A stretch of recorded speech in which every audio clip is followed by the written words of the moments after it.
Kekom Season 4. Nah, pada kali ini kita akan melakukan podcast nih dengan tema tips sukses berwirausaha dengan narasumber kita dari dosen pendidikan ekonomi tercinta, yaitu Bapak Supendi. Selamat datang Bapak. Terima kasih Mas Aris. Pada topik kali ini kita tuh akan membahas tentang tips sukses berwirausaha. Nah, buat teman-teman nih yang nonton podcast pada kali ini, mungkin mau melakukan wirausaha, mau menjalankan usaha, nah cocok banget nih nonton podcast kita pada kali ini. Nah, sebelum lanjut, jangan lupa di subscribe, like, dan komen ya teman-teman. Nah, mungkin kepada Bapak Supendi, apa saya dulu nih pengen kenalan saya dulu kali ya. Nah, sebelum masuk itu, izinkan saya memperkenalkan diri terlebih dahulu. Perkenalkan, nama saya Randi Aris Rahman, selaku host pada hari ini, dan narasumber saya pada kali ini itu ada Bapak Supendi dari dosen pendidikan ekonomi. Mungkin Bapak bisa memperkenalkan diri. Assalamualaikum warahmatullahi wabarakatuh. Alhamdulillahirrabbilalamin wa binasta'inu ala umuri dunya waddin wa ala alihi wa sahbihi ajma'in. Asyhadu an la ilaha illallah wa asyhadu anna Muhammadan abduhu wa rasuluh. Allahumma sholli ala Muhammad wa ala ali Muhammad. Segala puji bagi Allah, salat dan salam kita limpahkan pada Nabi kita, Nabi Muhammad SAW. Terima kasih teman-teman Pope ini mengundang saya. Saya Muhammad Supendi, dosen pendidikan ekonomi. Secara keilmuan sih ngajar administrasi pendidikan gitu ya, ASP. Cuma karena diundang Mas saya di sini untuk berbicara tips sukses berwirausaha, insya Allah punya pengetahuannya. Gitu. Nah, kita di sini mengundang Bapak Supendi karena kebetulan waktu saya semester 2 ini Bapak Supendi ini yang mengajarkan mata kuliah kewirausahaan. Nah, cocok banget nih dengan tema pada kali ini.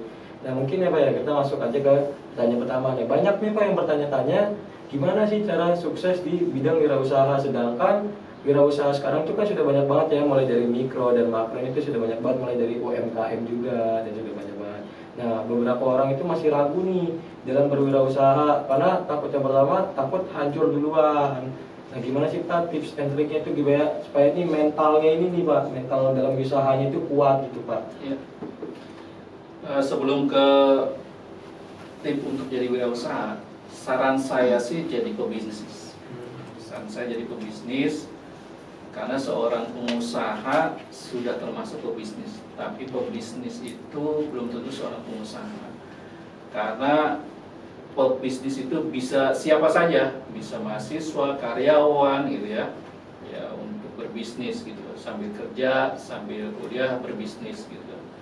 Lain hal kalau berwirausaha, menurut saya itu ada 4 poin ya. Yang pertama adalah iman, yang kedua perencanaan, yang ketiga ikhtiar, yang keempat tawakal. Nah, iman itu kalau kita kalau kita mau melakukan sesuatu berdasarkan ibadah kepada Allah Subhanahu wa taala, nanti ke depan kalaupun kita sukses berwirausaha akan mendapatkan keberkahan. Kalau kita melangkah itu tidak mengambil, katakan mau cari modal itu tidak mengambil modal yang riba gitu ya. Karena segala sesuatunya berdasarkan iman kepada Allah Subhanahu wa taala. Dan nanti pada akhirnya ada terjadi kesuksesan atau kebangkrutan, kita lapang gitu. Karena keberkahan itu berdasarkan iman gitu, yang pertama. Dan kita itu yakin bahwa kita akan sukses. Nah, aku yakin, Ainul yakin bahwa kita semua itu sukses karena Allah SWT, bukan karena kita. Saya berbicara ini mungkin versinya versi saya, ya, bukan versinya Raymond atau siapapun gitu, pakar-pakar ekonomi gitu. Ya, kalau beliau berbicara tentang berdasarkan keilmuan, saya berdasarkan pengalaman saya dalam berwirausaha. Karena ya dari kecil mungkin saya belajar wirausaha gitu ya. Mungkin SD lah sudah jualan layangan gitu ya. Sampai saya berkeluarga 2008 baru masuk ke UHAMKA. Nah, yang kedua adalah perencanaan. Perencanaan itu ya segala sesuatunya, kita pertama punya ide bisnis atau ide wirausaha, dicatat semuanya. Katakanlah kita punya ide bisnis, ide usaha, kita analisis pakai 4W 1H gitu. What, when, where, why gitu kan, how gitu kan. Nah itu. Dari itu dianalisis lagi pakai analisis SWOT. Dicatat tuh semuanya. Apa sih yang mau kita ciptakan itu dicatat semuanya. Terus di dalam perencanaan itu ada namanya ilmu manajemen. Namanya pakai POAK lah ya, planning, organizing, accounting, controlling. Itu dalam sebuah konsep dicatat semua sampai nanti dalam teknis pelaksanaan wirausaha pakai PDCA, plan do check list gitu kan, action gitu. Nah itu dicatat semuanya. Begitupun pakai sistemnya harus dicatat semua. Dicatat semua sistem gitu, sistem dalam produksinya, sistem dalam distribusinya, sistem dari katakanlah pemasarannya, itu harus dicatat sebelum nanti ikhtiar. Nah kalau ikhtiar itu, katakanlah kita ide sudah ada, terus sudah pakai analisis 4W 1H, terus dievaluasi pakai analisis SWOT. Nah, pakai itu semua udah pencarian modal. Nah, ditulis juga tuh. Pakai apakah modal kita mau pakai apa, bikin proposal juga harus dicatat. Dari A sampai Z itu di perencanaan dicatat. Sampai katakanlah sistem dalam distribusi ataupun sistem produksinya suatu barang yang kita produksi gitu. Nah, yang ketiga adalah ikhtiar. Ikhtiar itu adalah pelaksanaannya. Apa yang kita rencanakan, catat itu, kita laksanakan. Mungkin pertama kita kan sudah ada ide bisnis, tinggal cari modal. Saran saya sih cari modal sendiri, atau modal keluarga, atau minjem pada perorangan. Jangan minjem ke bank, jangan minjem ke rentenir, atau minjem ke BPR, karena BPR itu bunganya terlalu tinggi daripada perbankan konvensional gitu. Nah kalau bisa nyari modal itu dari filantropi atau studi bisnis. Kayak di kementerian itu kan ada namanya kompetensi bisnis Indonesia atau PKM, program kreativitas mahasiswa kewirausahaan. Itu kan modalnya gede-gede tuh. Bahkan sampai inkubator bisnis itu mungkin bisa miliaran gitu. Kalau bisa cari modalnya seperti itu, ya ke lembaga filantropi ataupun ya pusat-pusat pendidikan kewirausahaan gitu. Jangan cari modal ke perbankan atau ke rentenir gitu ya, akan semakin tidak berkah gitu. Ya kalau bisa modalnya jauh dari riba, jauh dari riba. Nah kalau sudah mendapatkan modal, ya kita yang direncanakan di perencanaan dilaksanakan, terutama dalam tentang tempat. Kalau kita mau pakai pemasaran itu kan pakai 4P ya, apa 5P gitu ya, dianalisis. Salah satunya adalah tempatnya strategis gitu. Kalau kita mau bikin katakanlah kue es ulu butung apa ya, itu yang es pisang hijau itu. Nah kalau tempatnya tidak strategis, terus orang tidak melihat gitu, ya ada kemungkinan untuk lakunya susah. Jadi kalau mau jual sesuatu baru itu penetrasi pasarnya ya harus pertimbangkan tempat, harga segala macam gitu. Kalau harga pasar katakanlah es pisang hijau itu katakanlah harga 10.000, kita harus di bawah itu, di bawah pasar. Kalau kita pendatang baru perlu dipertimbangkan, tapi kualitas yang melebihi dari harga pasar gitu. Kalau sudah dilaksanakan sudah, mendapatkan keberkahan sudah, kesuksesan sudah gitu kan. Nah, baru tawakal. Di tawakal itu ada namanya zakat, ada hak orang lain. hak orang lain itu kalau kita sudah 1 tahun mendapatkan keuntungan, ada zakat. Nah di situ ya untuk memberkahi atau membersihkan harta kita dengan zakat, insya Allah bukan zakat saja sih, zakat infak sedekah boleh gitu ya, mewakafkan juga boleh. Yang itu akan membuat keberkahan kita. Kita tanpa sadari apa yang menjadi hak orang lain kita keluarkan, pasti insya Allah mendapatkan timbal balik langsung ke diri kita.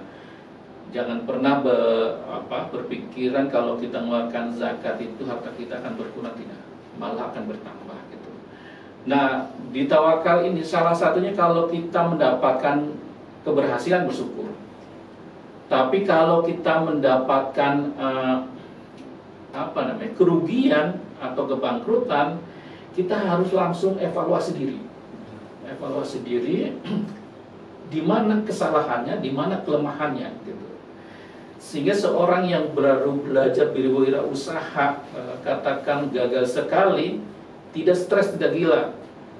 Karena landasannya pertama iman, perencanaan, ikhtiar dan tawakal.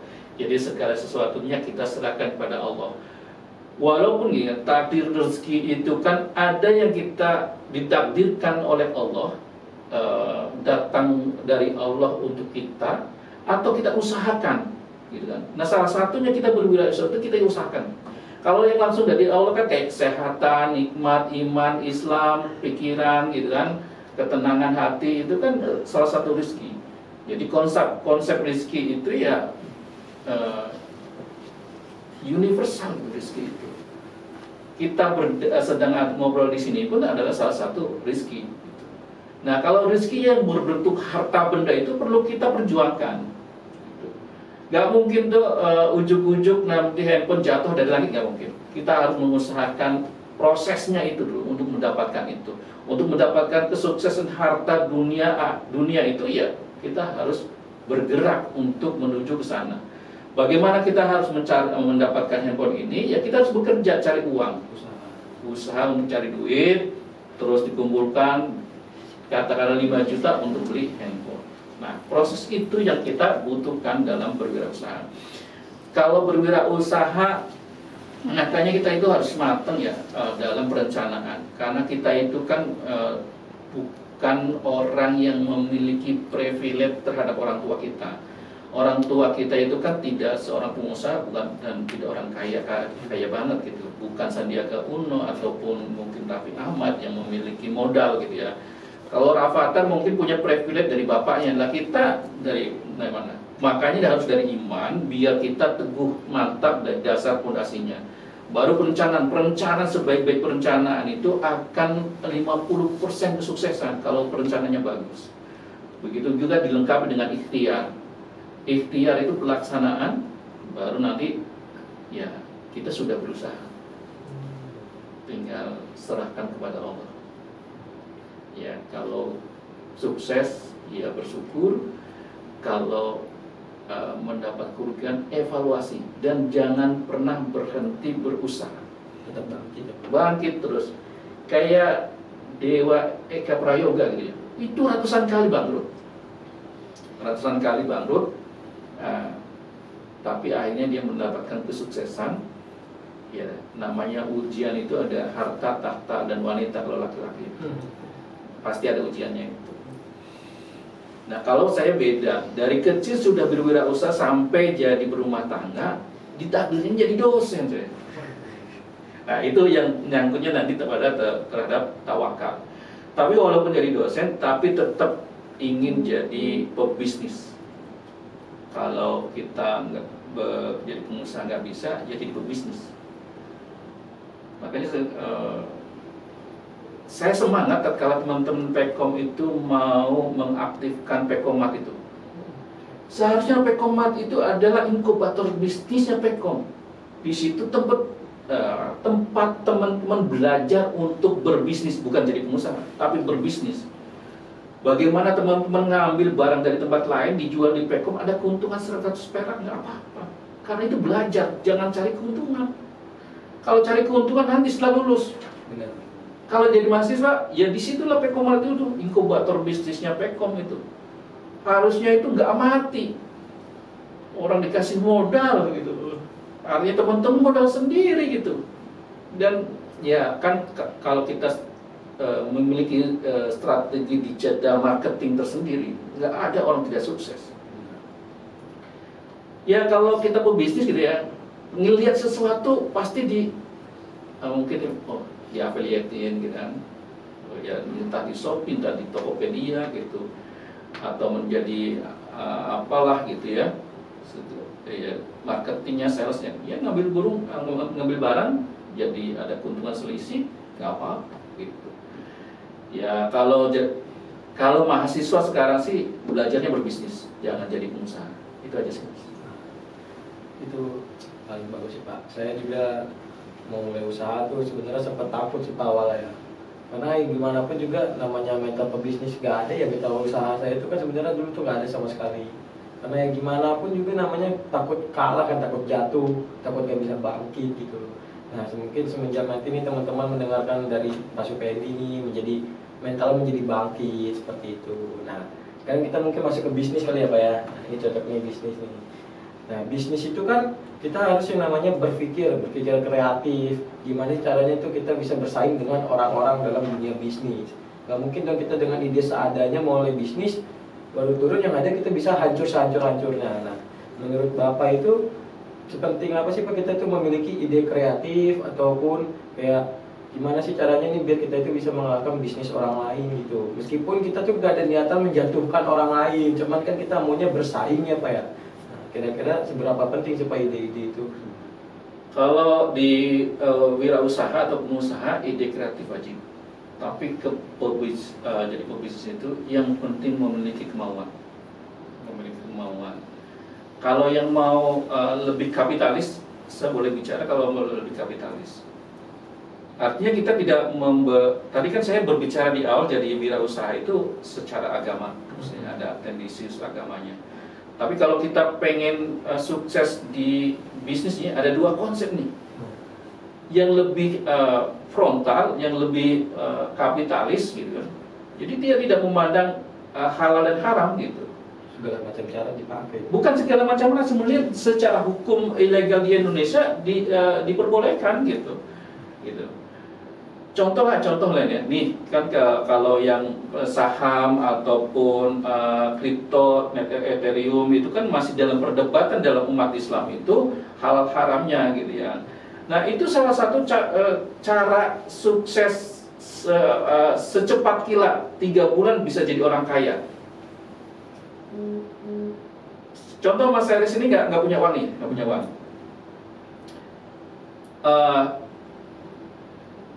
Kita minjem ke koperasi, bunganya kan kecil, sekitar 0,25 lah per bulan.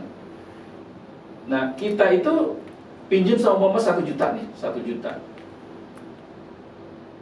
Pertama dibeliin saham, didepositoin ke katakanlah suatu aplikasi gitu kan, yang di deposito di BPR.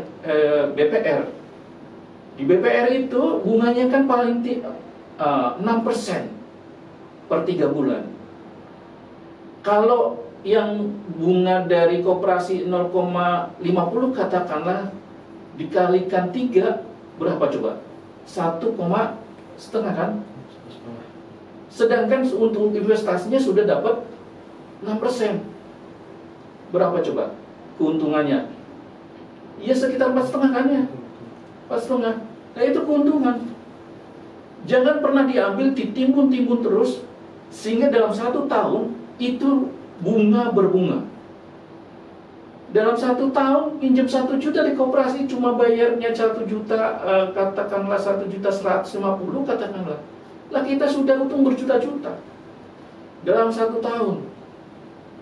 Dalam 1 tahun udah untung berjuta-juta. Dan ambil itu, investasikan di yang risikonya tinggi, keuntungannya tinggi kan risikonya tinggi.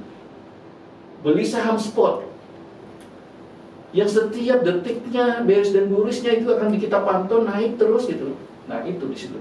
Tapi Mas Eris harus memiliki keilmuan tentang itu. Saham.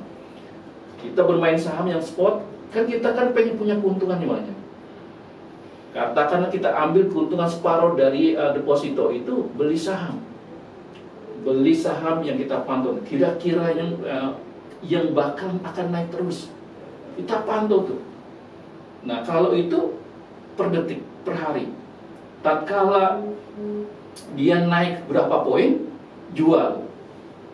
Beli lagi yang murah, jual lagi, bermain saham. Setelah dari deposito saham, baru nanti setelah punya uang main di Bitcoin, main di Ethereum, baru itu. Dalam 5 tahun Mas Eris sudah memiliki bebasan finansial. Tapi itu kan kita masih was-was hati kita, karena itu belum secara agama belum bisa dinyatakan halal ataupun haram. Tapi yang jelas bunga bank yang berbunga itu adalah riba. Makanya dari awal saya berbicaranya iman, perencanaan, ikhtiar, dan tawakal. Kalau bisa kita berusaha menghindari namanya berbisnis ataupun wirausaha, menghindari riba gitu ya. Nah, kalau kita minjemnya ke rentenir kan bunga berbunga, apalagi minjemnya ke pinjol gitu ya. Ya walaupun pinjol sama deposito itu bunganya masih tinggi deposito di BPR ya gitu. BPR kan secara peraturan pemerintah di Indonesia itu yang dilindungi oleh negara itu 6%. Tapi ada juga BPR yang memberikan 8%. Ada 8%. Tapi yang 2%-nya kan tidak dilindungi oleh pemerintah gitu. Nah, itu yang sukses secara ekstrim ya. Nah, nanti yang lebih ekstrim individu lagi. Saya mungkin pernah bicara di kelas ya, 5 step untuk kebebasan berfinansial. Salah satunya ya hidup irit, kayak itu. Mungkin ya Pak, kan kita mulai bisnis itu kan nggak mungkin ya kita kosong atau nggak punya apa-apa ya Pak ya. Otomatis kan kita juga punya modal ya. Nah, banyak yang bilang nih kalau kita tuh dalam berbisnis itu yang ada yang namanya itu jaringan, atau bisa tuh bilang ada kenalan gitu di dalam dunia bisnis. Nah, menurut Bapak sendiri itu kira-kira jaringan ini sih penting nggak sih Pak kayak dalam mulai bisnis gitu? Karena kan yang pertama kan kalau kita mulai usaha, otomatis kita harus berkenalan dulu dengan orang yang sudah berusaha. Bagaimanapun juga kita kan butuh saran dari mereka kan, nggak mungkin kita mulai dengan hal-hal yang kosong, dengan tiba-tiba mau bikin bisnis ini gitu, tapi kitanya nggak tahu apa-apa tentang ini. Sedangkan kita kan punya jaringan gitu. Kira-kira nih kalau saya yang bikin ini gimana ya, bisa nggak ya gitu? Kalau mau jadi pengusaha ya butuh modal besar. Tapi kalau mau berbisnis bisa nggak punya modal. Dengan modal kuota, sekarang kan kuota itu kan semua orang memiliki kuota gitu ya. Atau lewat pakai wifi gratis kan bisa. Di kampus di mana-mana kan ada wifi gratis. Untuk bisa jadi dimulai dengan ini bahasanya Timothy ya. Dari sales atau menjadi affiliate di platform-platform e-commerce itu kan tanpa modal. Seumpama katakanlah di toko A jual spare part mobil, Mas Eris bisa masarin, ngambil 100.000 dari ban mobil itu termasuk tinggi, gede gitu. Bahasanya Timothy, jangan pernah menyerah. Di antara 100 yang kita menawarkan orang, telepon ke orang itu yang beli cuma 1, nggak apa-apa. Tingkatkan lagi 200, berarti kan yang beli akan 2. Tingkatkan lagi jadi 1.000, yang belikan 10. Itu bahasanya Timothy. Memang kita kalau berbisnis, kalau pengusaha bisa otoritas ya. Tapi kalau pebisnis harus memiliki tokoh yang panutan. Kalau Timothy itu Warren Buffett katakanlah. Jadi Warren Buffett itu dipelajari bagaimana dia kehidupan sehari-hari, buku apa aja yang dibaca, terus dia mengeluarkan catatan-catatan buku apa, dia dipelajari ya sama si Timothy. Target dia ya sama dia karakternya. Jadi kalau berbisnis itu Mas Eris pengen mau jadi kayak Sandiaga Uno atau Hairul Tanjung, ambil itu Hairul Tanjung, pelajari. Bagaimana kesuksesnya katakan Sandiaga Uno atau Khairul Tanjung gitu. Pelajari. Kebiasaannya, kalau dalam buku itu ada namanya buku Eight Habit. Dari Seven Habit menjadi Eight Habit itu ada sebuah kebiasaan-kebiasaan orang yang sukses. Baca itu semua, pelajari, baru action. Tapi semua pebisnis itu ada rule modelnya, panutan untuk berbisnis. Ya kalau kita orang Islam ya harusnya sih role modelnya adalah role modelnya Rasulullah kan. Rasulullah itu bukan seorang pengusaha, tapi seorang pebisnis. Pedagang itu kan pebisnis. Kalau seorang pengusaha itu kan memproduksi barang dan jasa. Nah kalau pebisnis nggak memproduksi dia. Yang penting mengkapitalisasi produk dan barang dan jasa. Dia ada komisi, ada keuntungan di situ. Nah itu seorang pebisnis. Seorang pebisnis itu siapa aja bisa. Kalau seorang pengusaha belum tentu siapa aja bisa. Dia harus memiliki insting dalam berwirausaha atau jadi berusaha gitu. Tapi kalau pebisnis ngoceh aja dikatakan di TikTok itu, ini bagus segala macam, padahal kualitas barangnya belum tentu dan barangnya barang dari Cina gitu. Tapi kayak saya kemarin yang lagi viral tuh bapak-bapak, dia sudah pensiunan, tapi pendapatannya miliaran dari TikTok. Kan keren tuh. Dia nggak modal cuma ngomong kayak gini ngoceh aja itu.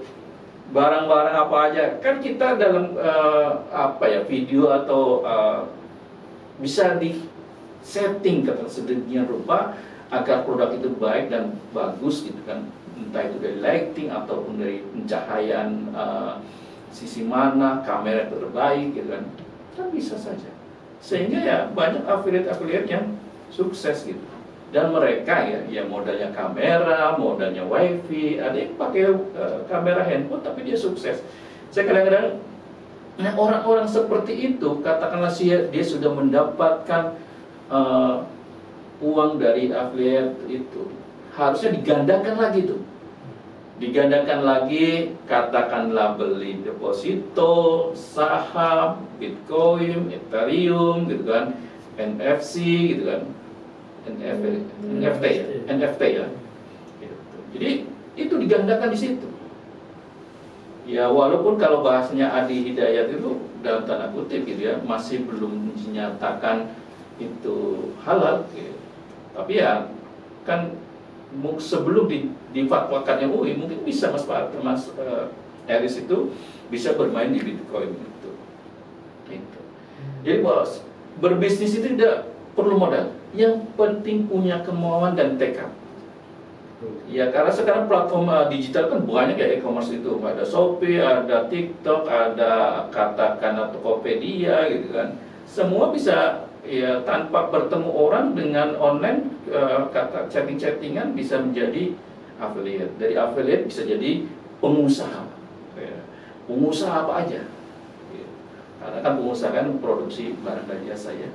Tapi kalau pebisnis itu mengkapitalisasi pengusaha ya, untuk keuntungan kita. Itu Mas Eres. Oke. Berarti emang usaha itu selagi dia punya tekad itu bisa jalan ya Pak ya? Oh, bisnis ya?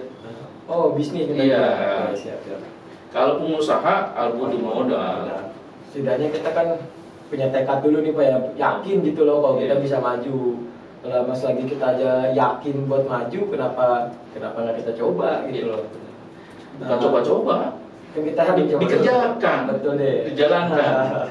Kalau coba-coba ada kemungkinan kita malas. Ya benar.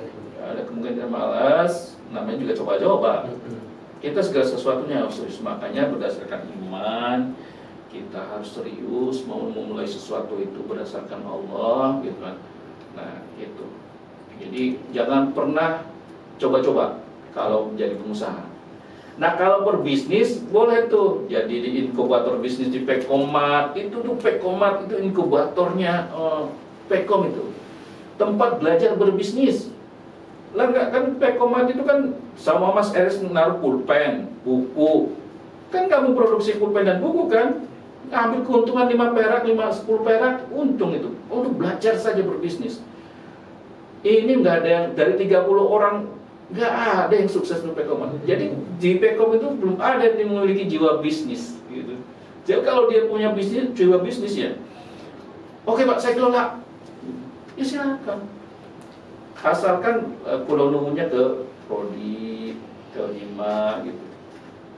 Jadi ya kalau pengen belajar, sekarang kan semester 4 ya, Iya. masih ada 2 tahun, masih ada 2 tahun untuk kembangin Pekomat gitu. Ya kecil-kecilan lah kalau memang mau berbisnis gitu ya. Insya Allah Pekomat itu jalan. Orang itu cari tempat, terus untuk hanya tempat barang-barangnya saja. Sudah barang taruh di Pekomat, tinggal digital marketing. Share kemana-mana, ke TikTok, ke YouTube, ke Instagram gitu, bahwa Pekomat ada produknya Aris, buku dan pulpen gitu. Gak usah cari, kalau ada yang mau mesen, iya saya anterin ke lantai berapa, ya gitu. Tinggal WhatsApp juga sekarang sudah bisa. Iya gitu. Nah itu loh Mas Aris kerja itu Pekomat ya. Ini buat sobat-sobat Pekom nih yang nonton nih, ada saran dari Pak Supendi tuh, Pekomatnya dijalankan lagi. Mungkin juga teman-teman Telkom yang nonton nih bisa banget nih dengerin tadi itu saran-saran dari Pak Supendi, gimana caranya tuh kita belajar bisnis lagi dari prodi kita sendiri juga. Nah, lanjut mungkin ya Pak ya. Kan dalam berusaha itu kan pasti ada kesulitan-kesulitannya ya Pak ya. Nah, kalau menurut Bapak sendiri itu kesulitannya itu apa aja tuh Pak? Selama Bapak ya mengetahui berwirausaha ini gitu. Kalau tadi kan ada namanya jamaah ya. Tahun 2015 itu saya mendirikan perusahaan Surya Global Internasional.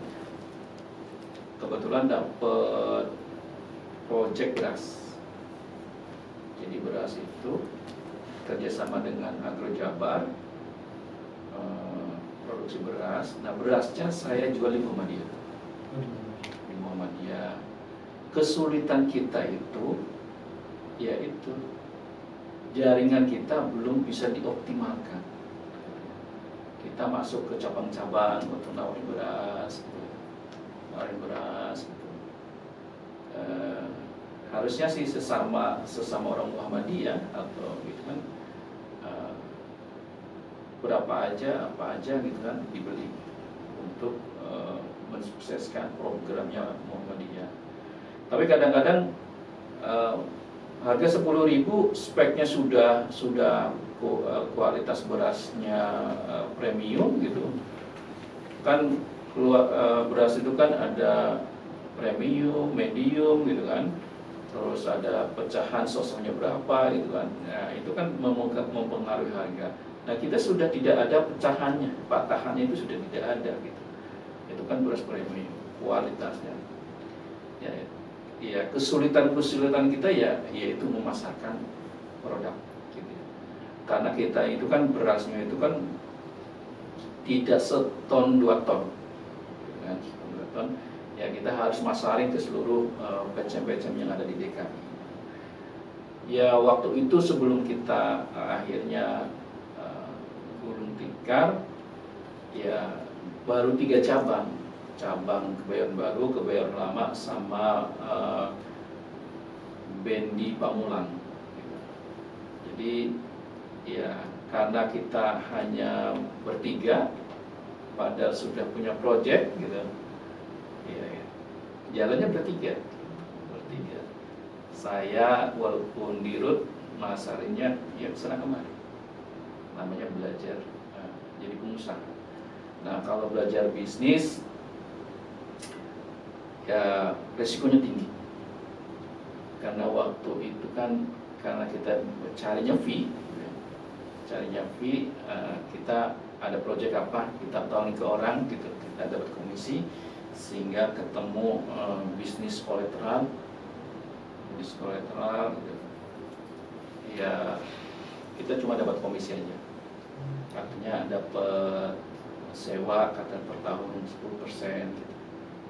Nah, lagi-lagi seorang dosen punya jaringan kolateral yang sekian banyak, orang nggak percaya. Tapi malah orang lain yang percaya. Gitu Mas Aris. Jadi kesulitannya adalah karena kita mendapatkan proyek yang besar, masarinnya itu yang susah. Walaupun kita sudah punya ada platform katakan, yaitu kita sudah ikhtiar kemana-mana, tapi Allah yang menakdirkan.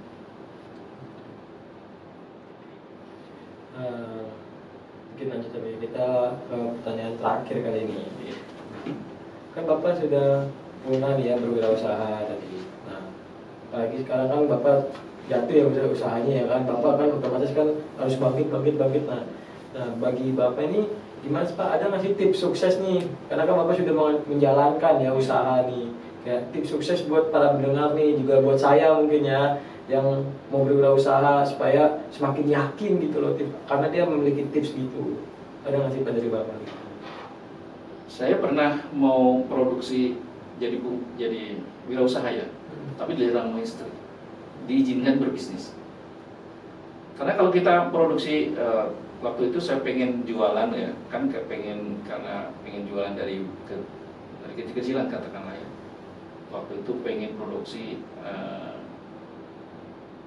susu kedelai sama kembang tahu. Karena saya punya keilmuan di situ, sudah mempelajari, dilarang oleh istri. Ya udah saya nggak usaha itu. Tapi kalau berbisnis boleh. Bisnis yang lagi saya tunggu, ya mungkin berharap ya itu cair gitu ya, berharap itu cair. Tapi ya itulah, bisnisnya bukan bisnis kecil gitu ya. Ya karena kita carinya komisi gitu ya. Ya kita tunggu aja gitu. Tapi untuk teman-teman sebagai pemula, janganlah jadi pengusaha, jadi pebisnis dulu. Pebisnis itu dia tekad, kemauan, sungguh-sungguh. Jangan kayak pekoman. Di awal sebulan 2 bulan jalan, ini nggak jalan gitu, nggak begitu. Harus konsisten, punya tekad. Nah, ini kalau jadi pengusaha itu memang harus punya ide usaha, ide kreatif, inovasi itu harus ada di pengusaha. Tapi kalau di bisnis itu, bagaimana barang ini bisa laku dan mendapatkan keuntungan, kecil besar tergantung kita maunya. Kita targetnya apa? Teman-teman boleh searching di YouTube bagaimana menjadi orang sukses bebas finansial dari berbisnis, bukan jadi pengusaha. Gitu ya Mas Aris ya. Kalau berbisnis ya udah nekat, konsisten, ngoceh aja terus, masarin barang. Atau ya jadi maklar. Nembak harga aja langsung kita kayak. Maklar. Kalau maklar ya, karena namanya bisnis ya, teman saya kan juga bisnis nih, dia jual baju gitu kan. Nah, ketika dia jual ke orang lain, ada yang bertanya, ini berapa mas bajunya? 200. Ketika saya yang bertanya ke teman saya ini berapa bajunya? Buat teman mah 500 saja, ditembak begitu harganya itu. Sebenarnya ada Pecom itu yang dari freelance, kerja di online, terus dia kalau nggak salah setiap project itu dapat 1.300.000, terus dia kumpulin, terus dia juga jadi affiliate gitu kan, di online, terus dia akhirnya dari hasil keuntungan tuh buat beli atau nyewa di kalau kita mau ke Jembatan 5 atau ke Muara Angke itu sebelah kanan itu ada mall baru, mall sebelah kanan itu di daerah Jembatan 5 itu ya, itu dia punya counter di situ tuh, pakaian yang tadinya modalnya dapat dari online. Nah itu jadi segera sesuatunya bisa dimulai tanpa modal kalau berbisnis. Dari dapat modal baru jadi pengusaha. Itu tuh si Elvira kalau nggak salah namanya, Elvira Senior Pecom itu udah lulus angkatan 2015 kalau nggak salah. Cukup lama berarti. Iya, Elvira itu Pekom ada namanya Hani Herlambang Prayoga apa ya? Wah, jadi pengusaha bakso. Pengusaha frozen. Oh, frozen food. Iya. Nah, itu salah satu sukses juga. Ya, kan takdir kita kuliah di Pekom harusnya kan jadi guru pendidikan ekonomi. Iya. Tapi ada juga yang jadi pengusaha. Banyak itu. Si Elvira ya, saya ingat itu Elvira itu. Jadi emang kita kan pendidikan ekonomi juga kan bisa jangkauannya cukup luas apa ya Pak? Seharusnya juga jadi guru ya. Contohnya seperti alumni-alumni kita juga yang membuktikan bahwa pendidikan ekonomi itu tuh nggak harus jadi guru gitu loh. Bahwa dia membuktikan kayak gue aja pendidikan ekonomi nih, saya nih pendidikan ekonomi bisa gitu loh membuka usaha. Oh iya. Membuktikan dia nih buat teman-teman nanti yang nonton yang mau masuk pendidikan ekonomi, jangan menganggap pendidikan ekonomi itu hanya menjadi guru. Nah, itu tuh sebenarnya luas jangkauannya. Meskipun ada pendidikannya, kita tuh sama karena kita tujuannya tuh ekonomi, mungkin seperti itu ya. Kalau untuk calon mahasiswa, kalau mau belajar di pendidikan ekonomi, ada inkubator bisnisnya tuh, Pekomat gitu. Iya, betul. Jadi, kalau punya jiwa pebisnis, manfaatin itu. Kalau saya dulu mahasiswa ada tempat kayak gitu. Mas Eris boleh ke kampus Limau, itu di depan perpustakaan itu ada ruangan kecil di dekat tangga itu. Dulu tempat usaha saya itu. Namanya Kopma Melati, Koperasi Mahasiswa Melati. Itu dapat keuntungan, itu tanpa modal. Bayangkan saja, Coca-Cola naruh di situ, bayarnya setelah laku. Oh, tunggu laku cuma tuh baru kita bayar. Bayar. Begitu juga Elfani, Gift. Elfani itu kan bro segala macam jilbab itu barang laku baru bayar, konsinyasi gitu kan. Nah begitu juga Gift, produk-produk buku itu enggak perlu modal. Nah Pekom saya berharap kayak gitu tuh. Gift, Elfani, terus apalah gitu. Ya itu ada hitam di atas putih bahwa ada jaminan kalau barang nggak laku balik, kalau hilang diganti. Gitu. Jadi ya itu pengalaman saya, tapi pengen menerapkan di Pekom itu, ya masa saya harus nongkrong di situ? Ini kan tempat belajarnya mahasiswa Pekom untuk jadi pebisnis gitu. Ya kalau teman-teman yang masih SMA, SMK itu, kalau di Pekom ada pusat belajar bisnis, inkubator bisnisnya Pekom itu Pekomat. Ada ruangannya lumayan luas itu, manfaatin aja tuh. Tapi lagi-lagi yang namanya mahasiswa mungkin ya mahasiswa sekarang nggak kayak mahasiswa dulu ya. Mahasiswa sekarang itu condong pada konsentrasinya ke akademik, ke nilai. Kalau mahasiswa dulu kan ya beraktivitas, berorganisasi gitu ya. Tapi nggak melupakan kuliah gitu. Makanya organisasi rame gitu. Bayangkan saja kalau demo itu berbisnis. Lah sekarang mahasiswa demo nggak ada yang berbisnis gitu. Tapi dia rata-rata mantan aktivis sekarang jadi pengusaha semua. Teman-teman saya jadi di KIP ini ada pengusaha namanya Santris. Itu pengusaha. Istrinya dosen gitu. Jadi jangan pernah berkecil hati, berputus asa untuk berusaha. Terus mencoba dinaikin, gagal, evaluasi, semangat lagi untuk mulai lagi. Karena ada titik di mana insya Allah akan ada kesuksesan.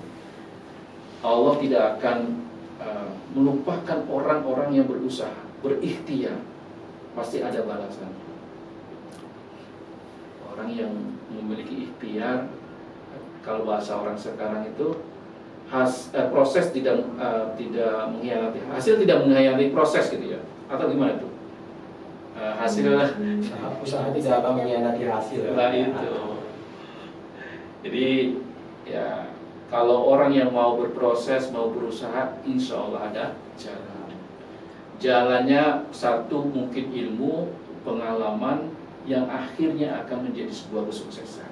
Ya kita contohlah si Dewa Eka Prayoga itu ratusan kali jadi utang sampai miliaran gitu, ya akhirnya sukses gitu ya. Ya kalau kayak Raffi Ahmad gitu ya, Raffi Ahmad itu kan baru berapa tahun ya, sekitar 5 tahunan lah ya, valuasinya aja sudah berapa, 3,5 triliun gitu ya valuasinya. Nah, karena Allah sudah memberikan jalan dan dia baik pada semua orang, ngasih ke orang itu tanpa pamrih gitu ya. Dan kan rezeki itu ada yang dari Allah, ada yang diusahakan, ada yang kita investasikan. Contoh gini, saya dulu zamannya mahasiswa, ada orang mau pinjam aja. Sekarang ini dalam kondisi terendah, saya mau minjem ke orang, ke teman, kok kamu nggak pernah nagih gitu? Ya dulu saya juga gitu sama kamu gitu. Jadi itu ada salah satu rezeki. Dan konsepnya Allah itu kan ya, rezeki yang dari Allah yang kita jemput, dan yang datang dari investasi di masa lalu. Investasi itu kan tidak hanya menguntungkan saat ini, tapi mungkin juga bisa yang akan datang. Makanya untuk mahasiswa itu ya berbuat baiklah semuanya ke siapa aja, berbuat baik, senyum walaupun gitu kan lagi kesel sama dia, senyum aja. Insya Allah itu adalah membawa rezeki itu, senyum kita gitu. Mungkin ya dulu ada mahasiswa yang suka setiap hari guru itu ngucapin selamat. Tiba-tiba ada orang minta jadi cariin karyawan. Ya saya ingatnya dia, saya hubungi gitu. Mau nggak? Ya dia. Jadi, ya itu adalah rezeki.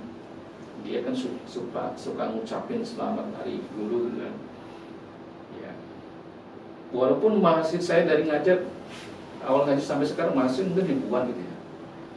Tapi kenapa yang nyantol cuma dia gitu kan? Karena ya itu karena suka silaturahim dengan WA gitu ya. Nah, ini kalau Mas Eris pengen sukses entah itu di karyawan atau di emosinya di pegawai gitu. Kalau di karyawan ya senyum gitu, baik sama atasan, insya Allah jadi jabatan, naik jabatan. Kalau pengusaha tutornya siapa, rujukannya siapa? Kalau kata Timothy, Warren Buffett gitu kan. Ya udah ikutin itu, cara-caranya ikutin. Ya akhirnya ya seperti itu. Ya kalau harus belajar pada orang yang kita katakan saya pengen jadi Warren Buffett atau kita pengen jadi Elon Musk.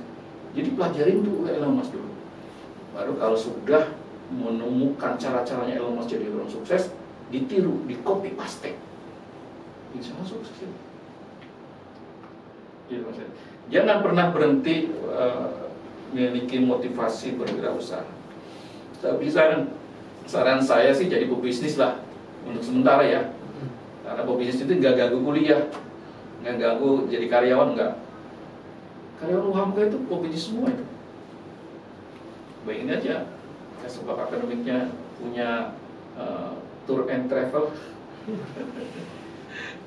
Mas Heru punya bengkel gitu. Jadi ya, juga pebisnis berarti. Dia jadi karyawan di UHAMKA tapi punya usaha tempat lain gitu.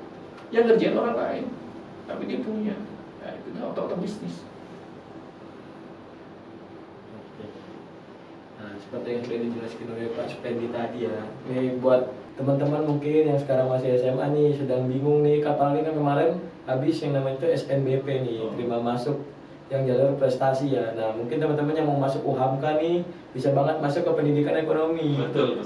Biar juga bisa nih sambil belajar bisnis tuh di Pekomart. Karena juga di pendidikan ekonomi itu kita difasilitasi full. Kita tinggal menjalankan saja. Mungkin seperti itu. Ada laboratoriumnya. Ya, ada labnya juga lah gitu. Kurang apa lagi fasilitas di pendidikan ekonomi. Bisa banget nih teman-teman masuk juga nih ke pendidikan ekonomi. Mungkin karena sudah terjawab semua ya pertanyaannya oleh Bapak Supendi. Mungkin selesai oleh podcast kita ini. Terima kasih banyak kepada Bapak yang telah menyempatkan waktunya untuk hadir di podcast kita. Podcast kali ini sih menurut saya benar-benar menarik sih, kayak mendapatkan tips suksesnya juga seperti dengan tema kita tips sukses berwirausaha juga. Bapak Supendi juga pernah menjalankan usaha meskipun akhirnya sekarang sedang jatuh, tapi Bapak Supendi tidak menunjukkan bahwa dia itu sedang jatuh gitu loh, bahkan terus improve terus. Nah, mungkin cukup kali ya podcast pada kali ini ya. Terima kasih kepada teman-teman yang sudah nonton, jangan lupa di like, komen, dan subscribe. Sekian dari saya sebagai host Randy Rahman, saya izin pamit. Assalamualaikum warahmatullahi wabarakatuh. Waalaikumsalam warahmatullahi wabarakatuh.